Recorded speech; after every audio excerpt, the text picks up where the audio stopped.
Hello, Renee Flamand here, and Minnie. This video is a little bit more of a rant, I think, because I want you to understand that I get angry. I really do get mad, and this is one of the topics that it led me to being a little fervent.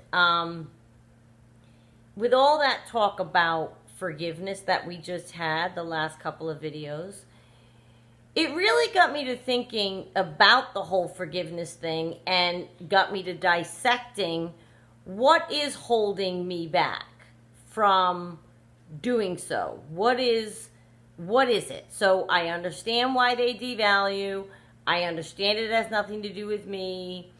I have accepted the acts weren't personal attacks against me, but within his own behavior, regardless of with whom he spends time.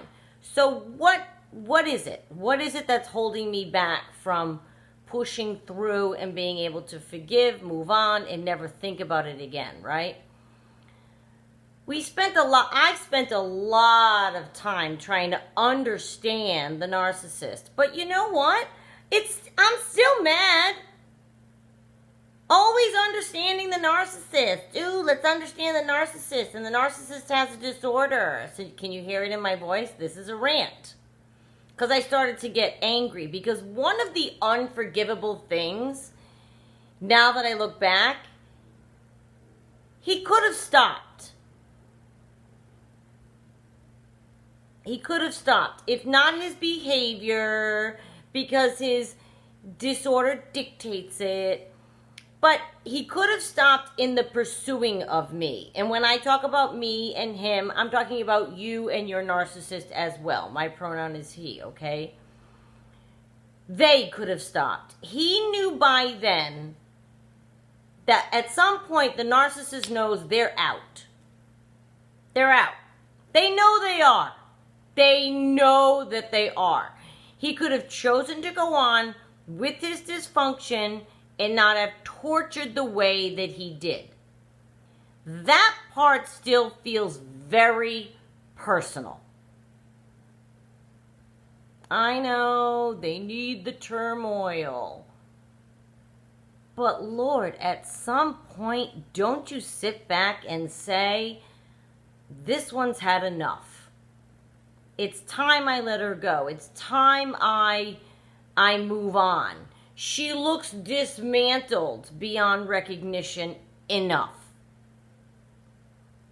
I'm good. I'll move on to my next. But nope. They don't.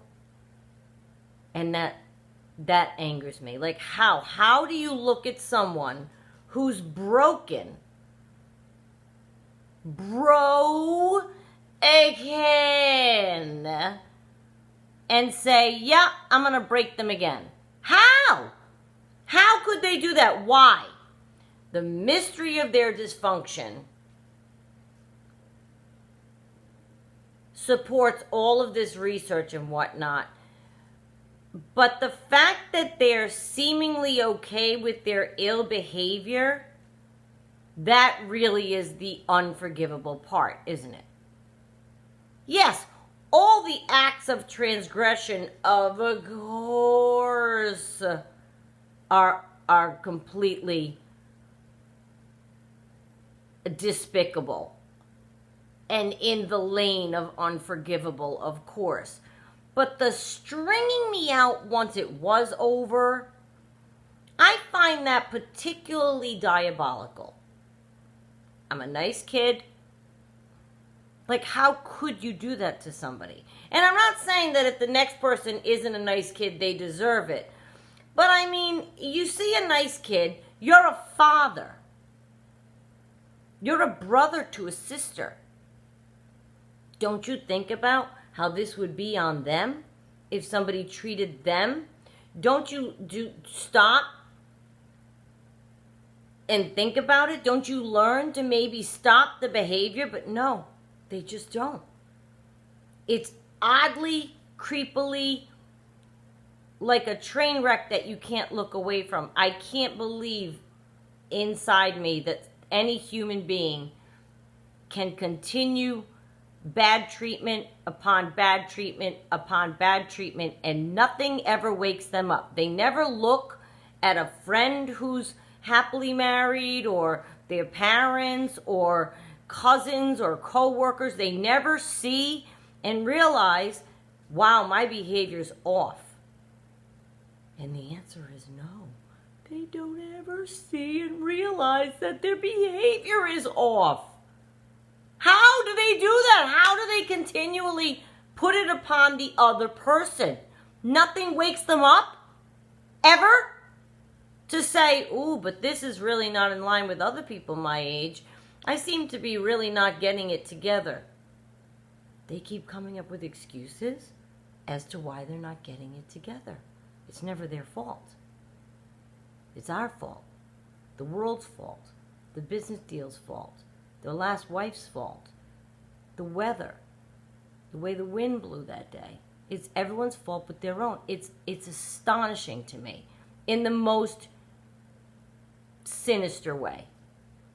And I am still so angry about it. And I do still get very angry about it. Especially I see new people coming on into our audience, which I love, that we're all nurturing and helping each other.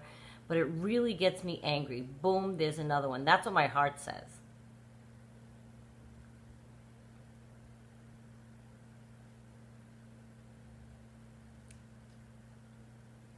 I think, wow, another one is going through it, and it's new for them, right? So as much as it's behind us, doesn't your heart break? My heart breaks because there's somebody every single day going through what they put upon us. My goal is forgiveness, but I can't just yet completely get there, especially I can't just give them the disorder made them do it. I've really tried, and you can see that I have. I give them a lot of credit towards their disorder. The disorder made them do it. Their behavior's dictated by their disorder. All of these things are true. But that's not an excuse they get to have and to thusly be, well, excused for their behavior. There's always free will. No. Always. There's always free will. We're all born with it. We have it. You can make a choice at any time to not do this or not do that or not impose this or go left instead of right, go right instead of left. You could choose any way you want to choose.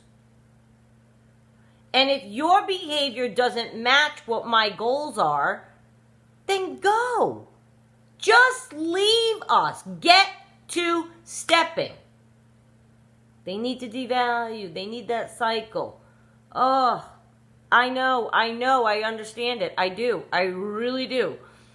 But I almost want them, I want to tell them, find your own kind and be dysfunctional to each other and leave us non-disordered people out of it. But I bet they wouldn't be attracted to somebody who's that dysfunctional, right? Because they like people that are going to take care of them and love them and nurture them. And a narcissistic person isn't full of empathy and love, true love like that. So I hear they attract each other, but I doubt it lasts very long. Or I wonder how it goes or how it lasts very long. Can you imagine two people behaving that way to each other? I don't even know what that would look like. But I'm curious. But I kind of want them to leave the rest of us alone. It makes me very angry to think that maybe even the first time go around, they don't even know what's happening to them. And I think for the most part, they really don't know what's happening to them. But they've got to recognize, once you're in the devalue and there's time again and time again and time again and time again and time again, they've got to see it.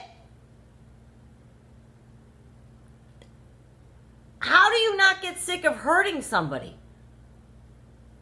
It's a special kind of evil for someone to be able to not, oops, I hurt you, I'm sorry, but oops, I did it again, oops, I did it again, oops, I did it again, oops, I did it again, oops, I did it again. Oh well, I've been behaving this way all my life, oh well. You know what I mean? And they're not even really truly sympathetic or sorry for it, even if you get the words. They don't feel it. I'm fascinated by that. And I'm mad about it. I'm mad about it. And I will never not be mad. And I wanted to make this video to make sure that you all know the goal of this channel is to help, right? So we want to help each other. We want to help everyone going through it. We want to educate people so they don't ever go through it, and they learn and they can spot it from far away. That would be the goal, right? But with that, we've expressed a lot of understanding and we're trying to dissect it. But I don't ever want anyone to think that anger is not part of what you should and are allowed to feel. I'm livid when I think about the behavior. But as I've mentioned before, within that is I'm a little livid at myself for having put up with it. And that's where somebody that hasn't been through it is like, I just don't understand why you even dated him after that first thing. Let alone the third thing, the fifth thing, the 8th thing, the 20th thing, the 50th thing. When we are going through this, the anger that we feel is something that is warranted, but my goal is to try to help us not carry it within us, always around us, and exist in that. And I don't. For the most part, I don't. I've compartmentalized it, and I have it over here as a topic of interest of things that I've learned. But I want you to be very, very clear, I'm very angry when I give it thought and when I start dissecting and really getting into it. I remember all those anger and mad feelings because they're truly real. How can you behave this way? You could have cut us off. There's always a point at which they could just let it go. But they don't want to, and they need new supply, and they. We're always talking about them, their needs, their wants, their dysfunction, their dictates, their behavior being dictated, blah, blah, blah. But what about us? They could have executed free will and been an upstanding citizen. I don't care about their disorder. They could have done that. They could have done that. And had some kind of code in their head to not keep pouncing on somebody who is a good kid. It's not proper. It's not forgivable, those things. And that is what holds me back. I do think that's what holds me back, because if they went in full steam and they were giving another relationship another shot, and I don't know if they convinced themselves it's going to work out, or I think they know what they're doing from the beginning. They know it's going to blow up. They know it's going to be blown up by them. But even if they try to convince themselves in the beginning, they're going in again and they're going to try. You know, they know the moment it's over for them. So make it be over and go out into the world and take your licks without any longer having this supply, without any longer devaluing us, without any longer getting whatever kind of weird, twisted, sadistic charge you get out of it. Just leave. It's a very simple choice. I'm sorry. I will never understand why they can't just leave. Meaning, I clinically understand. We've gone through the disorder. We know they need all of this chaos in this cycle. But as a human being, I just can't understand. If you're continually hurting somebody over and over again, how? Oh, I'm sorry. I mean, how? So I just wanted to make sure that you understood that I believe, disorder or not, they don't need to do this to us in the end. And I want to make sure that you know that I'm way on our side when it comes to this. I don't ever want there to be any of the education and empowerment we're trying to build to be misconstrued that I don't get angry. Oh, I do. And if I could put them all on an island and squash them, that's what I would do. Unfortunately, that's not a possibility. I just wanted to share that.